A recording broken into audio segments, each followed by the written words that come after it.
हर हर महादेव, जय भोलेनाथ। दोस्तों आइए जानते हैं कुछ बहुत ही महत्वपूर्ण बातों के बारे में, बहुत ही महत्वपूर्ण उपायों के बारे में, जानकारियों के बारे में। पूज्य गुरुदेव के श्रीमुख से उन्हीं की कथा के दौरान जब वो बता रहे थे, तो कुछ अंश को मैं यहाँ प्रस्तुत कर रही हूँ। तो चलिए सुनते हैं उन्हीं के श्रीमुख से बहुत ही महत्वपूर्ण जानकारी। जितने आस्था चैनल पर कथा सुन रहे हो, जितने फेसबुक और यूट्यूब पर सुन रहे हो, बहुत सावधानी से सुनना। तो जिनकी यहाँ संपदा की कमी होती है, वैभव की कमी होती है, लक्ष्मी की कमी होती है, प्रतिष्ठा की कमी होती है, धन की कमी होती है, उसके लिए गुरुवार के दिन अगर शिव जी के मंदिर में पानी चढ़ाया जाए, जल चढ़ाया जाए, तो घर में विद्वत्ता का अनुभव होता है महाराज। आज एक बात और बहुत ध्यान से सुनिएगा महाराज। कभी आपको लगे ऐसा कि व्यापार बहुत अच्छा चल रहा था और एकदम बंद सा हो गया, फैक्ट्री चल रही थी एकदम बंद सी हो गई, मेरा व्यापार ही नहीं बढ़ रहा, तो प्रयास करना, तांबे के कलश में जल लीजिएगा, बेलपत्री नीचे हाथ में रखिएगा, तांबे के कलश को उसके ऊपर रखिएगा, तांबे के कलश को उसके ऊपर रखिएगा महाराज। उल्टा हाथ उस तांबे के कलश पर रखिएगा, अपना नाम और गोत्र का स्मरण करिएगा। ऐसा कैसा ही पात्र लेकर जाइए, अंगूठे से और उंगलियों से पात्र को पकड़कर बेलपत्री हाथ में ही रखे रहने देना। अपनी जिस कामना से जो भी व्यापार है आपका, जो फैक्ट्री है, जो व्यवसाय है, नहीं चल रहा, या इंटरव्यू के लिए जा रहे हो, नहीं हो रहा, तो जल का पात्र पकड़कर हाथ का स्पर्श कर कर जल श्री तुम्ब रूपेश्वर महादेव, कौन से महादेव? तुम्ब रूपेश्वर महादेव के नाम से शिव को चढ़ा दीजिए। बाद में पात्र को नीचे रखकर बेलपत्री शंकर जी पे जब चढ़ाएं, तो इस डंडी के भाग को अशुक सुंदरी का स्थान होना चाहिए। चढ़ाते समय डंडी का भाग अशुक सुंदर की ओर रख दें महाराज। झोली पसार कर प्रणाम करें, बाबा से निवेदन कर कर आए। 3 से 4 दिन लगेंगे, जो व्यापार ठप पड़ा था उसमें थोड़ी सी उन्नति होना प्रारंभ हो जाएगी। तुम रूपेश्वर महादेव भगवान शंकर आनंद की राशि हैं, शिव सुख की राशि है, आनंद देव। ये कई लोग कहते हैं सीवर वाले महाराज जी ने सब काम बेकार करके रखा है। कई लोग कहते हैं एक बेलपत्री चढ़वा देते हैं, मूंग का दाना चढ़वा देते, चावल चढ़वा देते हैं, बेलपत्री चढ़वा देते हैं, जल चढ़वा देते हैं, धतूरा चढ़वा देते हैं। संहिता में लिखा है कि जितने समी के पत्ते डालें उतनी बार नाम और गोत्र बोले, पर आप ज्यादा बार भी ना बोल पाए तो अपना नाम गोत्र एक बार तो बोले। समी के पत्र का जल शंकर भगवान को समर्पित करें, शिव पंचायत का दर्शन करते करते। एक पात्र रख लें, उस पात्र में उस जल को झेल लें, शमी के पत्ते आ जाएं तो आ जाएं, वो जल रख लें और उस जल को एक बोतल में भर लें। लगभग 15 दिन आप उस जल को जैसे शरीर पर तेल लगाते हैं उस तरह से पूरे शरीर पर मलना प्रारंभ कर दें महाराज। ज्यादा से ज्यादा 20 दिन, ज्यादा से ज्यादा 21 दिन या 1 महीना, इतने में शरीर ठीक होना प्रारंभ हो जाता है। और इतना विश्वास जरूर कहता हूं, मेरे महादेव पर भरोसा कर कर कहूंगा, आपने एक बेलपत्री, एक दुर्वा, एक चावल का दाना या एक मूंग भी चढ़ाई है, गेहूं का दाना भी चढ़ाया है ना, उसके खाते में लिखा गया है, वो धन से नहीं तुम्हारे भाव से प्रकट हो जाता है। जिनके पास में करोड़ों की संपदा होगी वो तो बहुत चढ़ा देंगे साहब, पर जिनके पास नहीं है, आने तक का किराया नहीं है, और गुल्लक फोड़कर जो पिता मर गए, उस पिता ने थोड़ा बहुत अगर बच्चों को दिया होगा, उसने गुल्लक में डाला होगा, तो वो गुल्लक का भी फोड़कर अगर यहां तक पहुंचा है, तो उसका विश्वास लेकर आया है, भरोसा लेकर आया है। वो तो विश्वास बाबा कैसे तोड़ दे जी? वो भरोसा कैसे तोड़ दे? ये जो ऑपरेशन हुआ, उसका आंख का कैंसर सही हुआ, उस पत्र को जरा पढ़ेंगे तो नीचे एक लाइन उस पत्र में लिखी, मेरी बच्चे पूछती है कि मां, बड़े बड़े डॉक्टर ने कह दिया कि मैं मर जाऊंगी, और आप शंकर जी पे चढ़ा हुआ पानी मेरी आंख में लगाती हो, तो क्या मैं बच जाऊंगी? वो बच्ची कहती है, छोटी सी 3 साल की, मंदिर में मां के गले लगकर कहती है, डॉक्टर कह रहे हैं तू मर जाएगी, ये बच्ची जिंदा नहीं रहेगी, और तू कहती है कि पानी लगाने से मैं जी जाऊंगी। मां, क्या महादेव सुनते हैं? उस पत्र को अगर पढ़ोगे तो आपकी आंख में से आंसू बह जाएगा। मां अपनी बेटी से कहती है, शिव महापुराण में सुना है सारी समस्या का हल एक लोटा जल है, तो बचा लेगा। श्री शिवाय नमस्तुभ्यम। सब रानी ने ब्रह्मदेव से मांगा, लक्ष्मी जी ने भगवान विष्णु से मांगा, पार्वती जी ने भगवान शिव से मांगा कि ऐसा वर दे दीजिए जिस वर से एक ही व्रत करने से संपूर्ण फल की प्राप्ति हो जाए, संपूर्ण फल मिल जाए। ऐसा एक व्रत का फल दे दीजिए, मात्र एक व्रत का।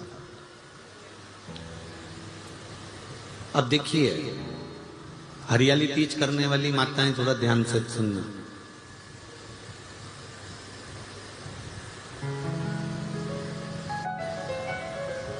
हरियाली तीज जब माताएं करती हैं तो एक हरियाली तीज, एक गणगौर की तीज, ये दो तीज के व्रत ऐसे होते हैं जिसमें जब माताएं करती हैं तो उस समय पर उमा, ब्रह्मणी और लक्ष्मी, इन तीनों की आराधना का फल उसको केवल एक व्रत से प्राप्त हो जाता। अब देखिए दूसरा सातुड़ी तीज।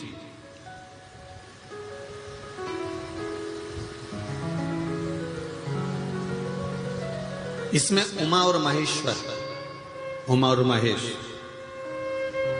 ब्रह्मणी और लक्ष्मी, इन चार के व्रत तप का फल एक साथ सातुड़ी तीज के दिन प्राप्त हो जाता। अब एक आती है हरतालिका तीज।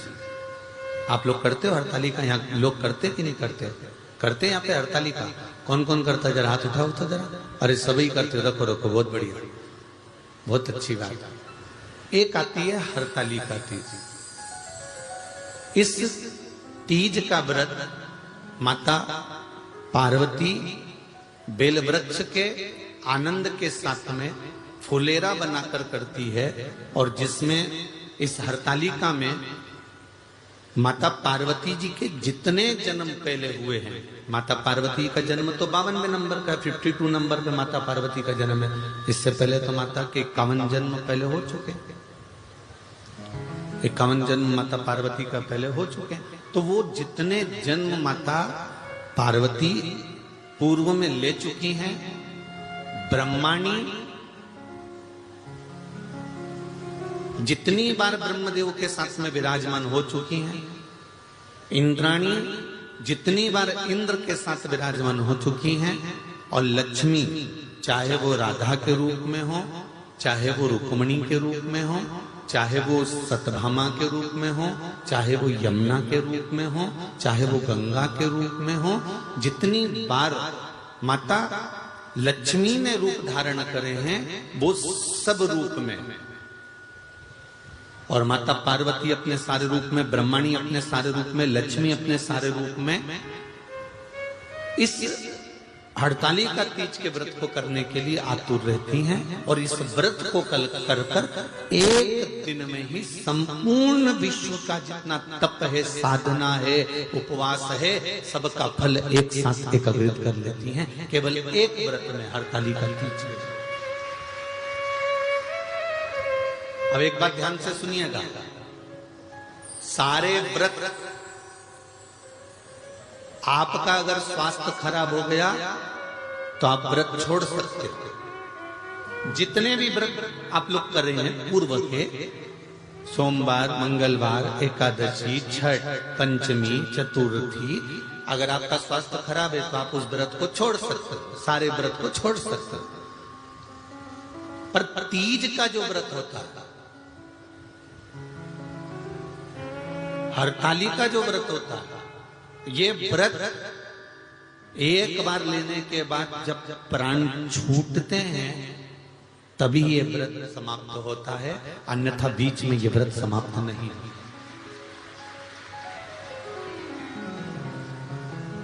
ये व्रत समाप्त होता ही नहीं।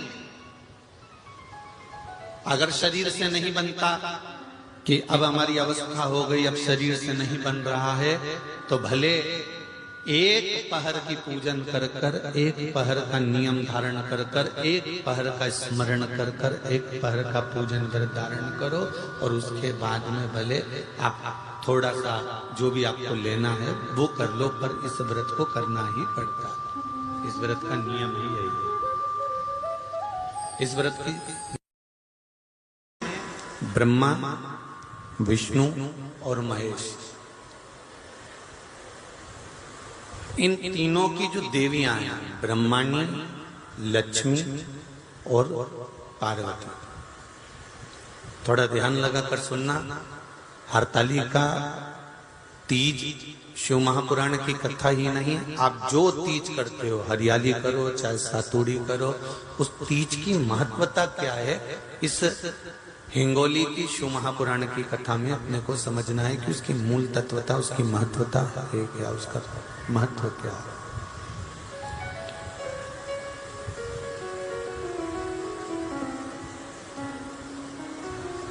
भगवान ब्रह्मा, भगवान विष्णु और भगवान शिव, इन तीनों की जो अर्धांगिनियां, ब्रह्माणी, लक्ष्मी और पार्वती, इन तीनों ने तप कर कर, साधना कर कर ब्रह्मदेव को, भगवान विष्णु को और भगवान शंकर को प्राप्त किया, और तीनों ने प्राप्त कर कर तीनों देवताओं से वर मांगा कि वर हमको ऐसा दीजिए कि हमारे तप साधना का फल नारी को तीज के दिन प्राप्त हो जाए। अब देखिए जरा, एक ही व्रत से, एक ही उपवास से उसको संपूर्ण तप साधना का फल प्राप्त हो रहा है, संपूर्ण तप साधना का फल उसको मिल रहा है, मात्र एक व्रत से। केवल एक व्रत कर रहे हैं और संपूर्ण तप साधना का फल उसको प्राप्त हो रहा है। ऐसा कोई व्रत, ऐसी कोई साधना, ऐसा कोई तो उम्मीद करते हैं जानकारी आपको अच्छी और उपयोगी लगी होगी। अगर अच्छी और उपयोगी लगी तो एक लाइक छोटा सा अवश्य करिए। आप पहली बार मेरे चैनल पर आए तो मेरे चैनल को सब्सक्राइब करिए, बेल नोटिफिकेशन अवश्य दबाइए, जिससे आने वाले वीडियो आपको समय से प्राप्त होते हैं। दोस्तों, कोई भी प्रश्न या सुझाव कमेंट बॉक्स में लिख सकते हैं। फिर मिलते हैं दोस्तों एक नई जानकारी के साथ नए वीडियो में। तब तक के लिए जय भोलेनाथ, हर हर महादेव, श्री शिवाय नमस्तुभ्यम। धन्यवाद दोस्तों।